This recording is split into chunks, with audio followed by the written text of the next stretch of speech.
ইসলামী bank এবং ইবনে সিনা সহ যতগুলো প্রতিষ্ঠানে তোমাদের বাংলাদেশের লক্ষ লক্ষ মানুষ চাকরি করে, দেখা গেল আমার ধর্ম বর্ণের কোন মানুষটাকে তোমরা চাকরি দিয়েছ? যারা সিভিল করে, যারা জামাত ইসলাম করে, তারা ছাড়া চাকরি পায় না। সার্বজনীন হতে শেখে নাই তারা আত্মকেন্দ্রে।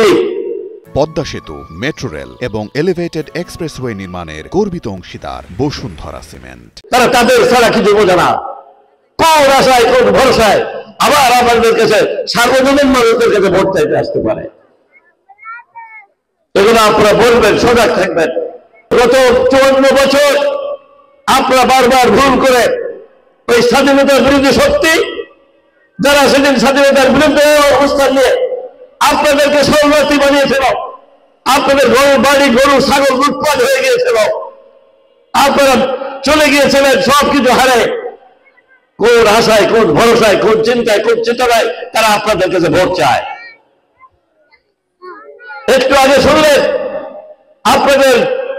আপনাদের একটা সন্তানকে তারা ইসলামী ব্যাংকের থেকে সরিয়ে দিয়েছে। তারা আসলে জিজ্ঞেস করবেন। আপনাদেরকে একটা কথা বলি, সেই সময় আপনাদের এখানে ছিল, আমি যখন এমপি তখন হযরত আল্লাহর রিয়াসাত আলী রহমাতুল্লাহ, কি উন্নয়ন হয়েছিল আপনাদের এলাকায়? কেন এত দুর্ভোগ?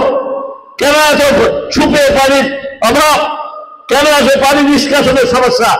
কেন এত রাস্তার দুর্ভোগ? কেন স্বাস্থ্য কমপ্লেক্সের দুর্ভোগ? কেন উন্নয়ন হয় নাই? কেন টেকসই বাঁধ হয় নাই? কেন ব্রিজ কালভার্ট এগুলো হয় নাই? যে দেখে আসেন দেবাটা কালীগঞ্জে, আপনাদের সম্প্রদায় তো বাস করে এই পার্শ্ববর্তী থেকে সুবর্ণপাড়, হৃদয় টাকা, আপনার সোজা টাকা উত্তর পাড়ে, দক্ষিণ পাড়ে কমলপুর, আপনার বাজুয়া টাকা, আপনার জামরাই মৌখালী, আপনার কৃষ্ণনগর সোতা, আমার মৌতলার কালিকাপুর, বেলবাড়ি, পরবন্ধকাটি, লক্ষ্মীনাথপুর, আর কি আপনার মধুরেশ্বরের আপনার দেয়া সহ আপনার সব জায়গায় আপনার যে খুঁজে দেখে আসেন।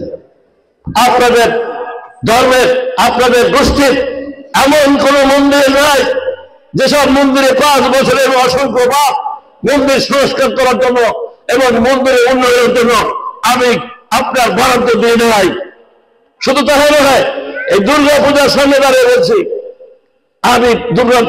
আমি প্রত্যেকটা বছর 5 বছর, প্রত্যেক বছর দুর্গা পূজার সময় প্রত্যেকটা দুর্গা পূজায় 27.5 মণ করে চাল আমার নেত্রী বেগম খালেদা জিয়ার কাছ থেকে এনে দিয়েছি এবং আমি নিজেও দিয়েছি।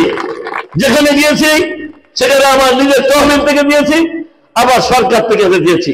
আমি তো এখন এমপি নেই, তাতে কি বিগত এই যে আপনাদের 1 মাস হয়নি, আপনার এই সংসদীয় আসন পুনর হওয়ার পরে, আপনাদের আসনে পা দেওয়ার পরে খবর নিয়ে দেখেন আমি এমপি নই দেখি কতগুলো প্রতিষ্ঠানে সরকারি বরাদ্দ এনে দিয়েছি এবং ইনশাআল্লাহ দিয়ে যাচ্ছি, আপনাদের এখন নিয়ে যাব। এখন আমি নিয়ে এসেছি বরাদ্দ, হিন্দু কল্যাণ ট্রাস্টের বরাদ্দ নিয়ে এসেছি। আমি আপনাদের সভাপতির কাছে দেব, তার কাছে জিজ্ঞেস করবো যে খাজনা এরিয়া কোনো প্রতিষ্ঠান বাকি আছে কিনা, সেটাও তার হাতে বলবো। আরেকটা অনুষ্ঠান করেন, আমি সেখানে দেবো। তাই আপনাদের বলবো, ভুল করবেন না। ভুল অতীতে করেছেন, আজকে কাঁচা রাস্তা হাঁটতেছেন। ভুল অতীতে করেছেন, 5000 বিঘা জমিতে ধান হয় না, পানি নিষ্কাশনের অভাবে। ভুল অতীতে করেছেন, সুপ্রিয় পানি পাচ্ছেন না। ভুল অতীতে করেছেন, 31 শয্যা বিশিষ্ট হাসপাতালে যে ঠাই পান না। ভুল অতীতে করেছেন, আপনার ভেড়িবাদ ভেড়ে আপনার ফসল নষ্ট হয়ে যায়। ভুল অতীতে করেছেন বলে আপনারা বারবার আপনাদের অধিকার থেকে বঞ্চিত হন।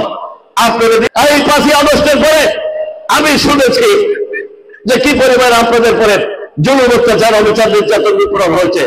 শুনিয়েছেন আমার এলাকায়, আমি কাউর কোন জায়গায় বুক দিয়ে পেতে দিয়েছি। অসংখ্য যানবাহনে আমার নেতা তারেক রহমান সাহেবের উক্তিগুলো, তার কথাগুলো আমি দিয়েছি 10 দিন ধরে, যাতে আমার সবাইকে সংরক্ষণ করে এবং সরকারি সম্পদ যাতে নষ্ট না হয়